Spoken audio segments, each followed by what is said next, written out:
Bismillah ar-Rahman ar-Rahim. Why do we recite the Quran?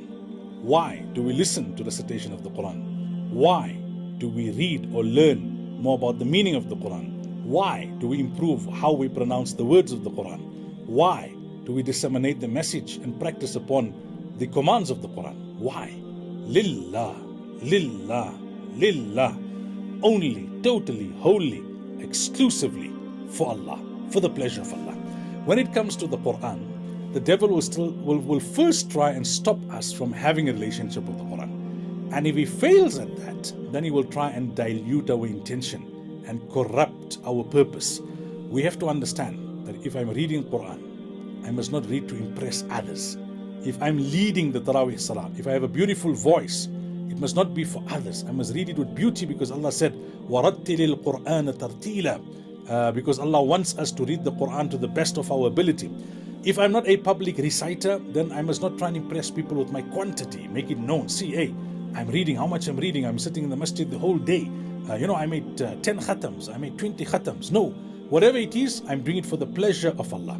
How do you test your sincerity? For those who recite in public, the ulama tell us, when you're reciting the farad salah, you're reciting beautifully. When you're reciting your sunnah nafil salah on your own, then you're rushing through the recitation. That means you have to work on your intention. When people are listening, you recite in a particular way, but Allah is listening whether the public is listening or not. The same thing. If you're reciting, for example, you're in the masjid, right, and you're all alone, then you're reciting in a particular way. As soon as people start to come, then you put on a bit of a show. You're more focused on your recitation. You're more loud. Why?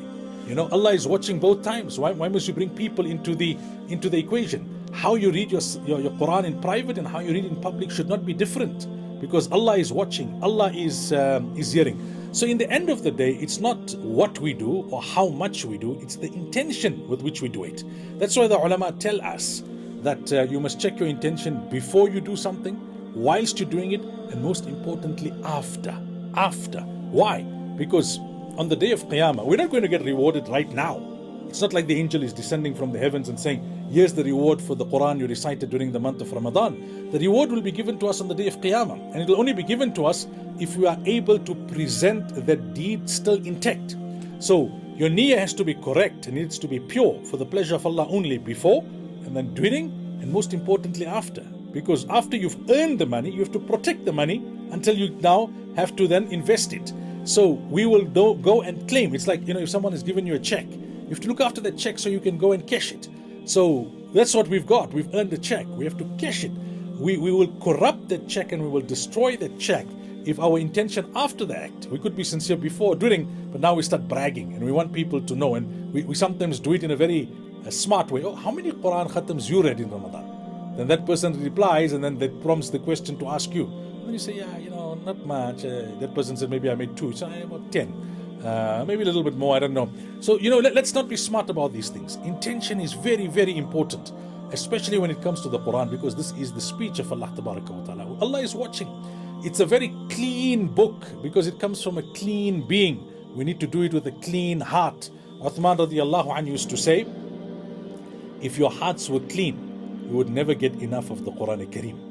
If your hearts were clean, you would never get enough of the Quran Kareem. That's the nature of it.